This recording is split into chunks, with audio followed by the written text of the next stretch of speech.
한반도 전쟁 억제를 위한 한미동맹과 군사훈련, 그리고 동북아 평화체제 구축을 위한 적대적 군사행동의 철회.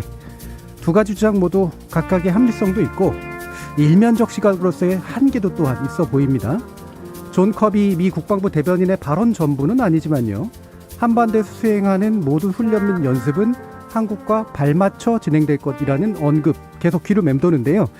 원론적 언급이기에 현실성이 없거나 모종의 다른 의미가 담겨 있기도 하겠습니다만 발맞춘다는 그 원론에서 시작해서 발맞춘다는 원론에 맞게 끝맺는 게 적어도 지금은 좀 올바른 선택이 아닌가 싶습니다. 참여해주신 시민논객 여러분 감사합니다. 지금까지 KBS 열린 토론 정준이었습니다. 널리 퍼진 자유 개념 가운데 가장 자주 오용되는 것으로 표현의 자유, 언론 자유, 학문의 자유, 양심의 자유 같은 게 있습니다. 이들 모두 사상이라는 주관적 가치와 연결되어 있고 그 한계 안에서는 절대적 기본권에 해당합니다. 그러나 단순히 이것이 공개적으로 발표될 때에는 최소한도의 제약을 받는 상대적 기본권으로 바뀌고요. 특히나 정치적 선동 및 편협한 이데올로기적 주장으로 활용될 때에는 그 자유의 폭이 훨씬 제한됩니다. 이쯤 되면 최근 논란이 된 램지어 교수의 논문, 그리고 이와 유사한 역사 부족론에게 어떤 종류의 자유가 용인돼야 되는지 분명해집니다. 민주주의를 부정하거나 헌법을 파괴하는 자들일수록 입헌민주주의가 보장하는 자유를 유독 더 강조하고 더 적극적으로 오용한다는 사실 잊지 말아야 하겠습니다. 지금까지 KBS 열린 토론 정준이었습니다. 오늘 들어보셨겠지만 검찰의 수사권, 기소권 분리하는 것, 그리고 중대범죄수사청 신설하는 것, 여러 논의가 필요한 사항인 것만은 분명한 것 같습니다. 하지만 저는 정작 눈길이 가는 게 윤석열 검찰총장의 발언과 행보인데요. 비록 장기적이라는 단서를 달아놓기는 했었지만 수사권과 기소권의 분리 경향이라는 방향성에 대해서는 동의했던 바 있고, 검찰은 법과 제도를 만드는 게 아니라 집행하는 조직이라고도 했었죠. 그랬던 그가 국회의 수사권 기소권 완전 분리 법안 추진에 강력히 반발하고 총장직을 사퇴하기까지 이른 그 바꿈의 이유는 어디에 있는지 좀 궁금해집니다. 기존의 입장을 좀 바꿀 만큼 그를 둘러싼 세상이 먼저 바뀌어버린 걸까요? 그가 말한 것처럼 헌법이 파괴되고 법치가 말살되고 민주주의가 퇴보해버린 세상이라설까요? 세상을 보는 이 여러 가지가 워낙 느껴지다 보니 다중우주론을 다시 한번 또 공부해봐야 되는 거 아닌가 하는 생각도 듭니다. 지금까지 KBS 열린 토론 정준이었습니다. 유관순 열사, 안중근 의사, 윤봉길 의사 등이 재구성된 모습. 흑백 사진 속에 고정돼 있던 그분들의 얼굴이 조금씩 움직이자 그간 얼어붙어 있던 제 심장은 더 크게 뛰기 시작하더군요.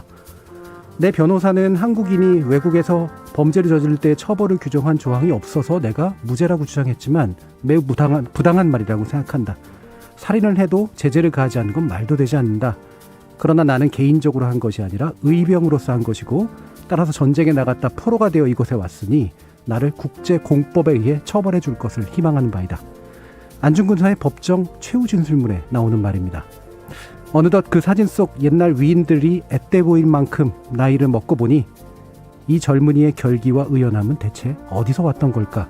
새삼 더 부끄러워졌습니다. 지금까지 KBS 열린 토론 정준이었습니다. 정당은 정강과 정책을 공유하는 정치 집단이고 그의 근거를 둬서 대중의 지지를 얻음으로써 여러 종류의 선출직, 정무직 권력을 획득하기 위해 움직이는 조직입니다.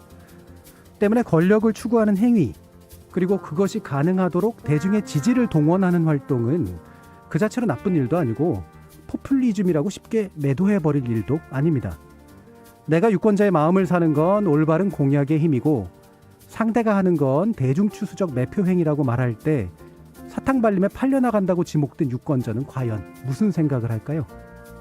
선거란 건 이렇게 제대로 선을 긋는 근거의 경쟁이 되었으면 합니다. 저는 내일 저녁 7시 20분에 다시 찾아뵙죠. 지금까지 KBS 열린 토론 정준이었습니다. 의료법 개정안에 대한 찬반 논의는 환영할 일입니다. 이해 당사자의 다양한 목소리가 충분히 대변되고 있고 특정 직업을 넘어 국민 복리를 보장하기 위한 최선의 방안을 찾기 위해서라면 말이죠.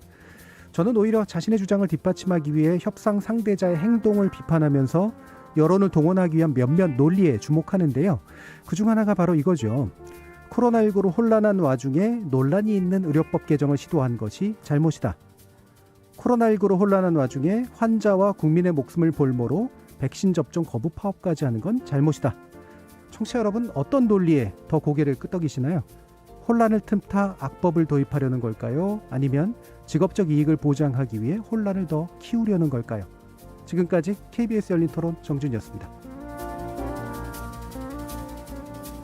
대통령부터 맞아라. 국가 원수가 실험 대상이냐? 백신 접종하는 국민은 조선시대 기미상궁이란 말인가? 조만간 시작될 백신 접종을 두고 정치권에서 오간 말들입니다. 전후 맥락을 따져보면 아주 영 이상한 발언이지만은 않았지만 그럼에도 불구하고 씁쓸해지는 입맛을 감추기는 어렵네요. 솔직히 이건 굳이 정치가 전면에 나서서 해결해 줄 일도 아니라서 더 그렇습니다. 그래서 의사들을 대변한다는 단체 대표에게 귀를 돌렸더니 아뿔싸 이런 말이 들립니다. 백신 접종은 우리 의무가 아니다. 그러니까 하라 마라 강요할 수 없는 거다. 자, 그래서 이번엔 질병관리청장의 발언에 초점을 맞춰봤습니다. 백신을 맞으시는 모든 국민들은 누가 됐든 실험 대상이 아니다. 치료병원 종사자 95%가 동의를 해주셨다. 가장 취약한 분들을 보호하기 일념으로 결정을 해주신 것으로 알고 있고 깊이 감사드린다. 세상에는 이상한 사람들도 많지만 정상적이고 고마운 사람들이 더 많은 것 같습니다. 참여해주신 시민논객 여러분 정말 감사합니다. 지금까지 KBS 열린 토론 정준이었습니다. 자동차 산업은 흔히 제조업의 총알이라고 불립니다. 소재, 에너지, 기계의 전 분야에 걸쳐서 엄청난 부가가치와 고용을 창출하는 최대의 제조업 부문이기 때문이죠. 또 전기차 산업은 제조업의 구조 전환을 의미할 뿐만 아니라 이 제조업 너머의 신산업을 결합시킬 이른바 게임 체인저이기도 합니다. 후발 산업 국가인 우리나라가 자동차 산업의 주축국 가운데 하나가 됐고 또 이 전기차 산업에서도 나름대로 선도 국가군에 들기 위해 노력하고 있으니 어찌 보면 참 대단한 일이라고 볼 수도 있습니다. 이런저런 진통을 거쳐서 기존 완성차 산업을 여럿이 같이 가는 산업으로 만들 수 있었던 것처럼 전기차 산업으로의 전환 역시 여럿이 함께하는 전환이 될 수 있도록 해줄 혁신적이면서도 포용적인 사회기획을 기대해 보겠습니다. 지금까지 KBS 열린 토론 정준이었습니다.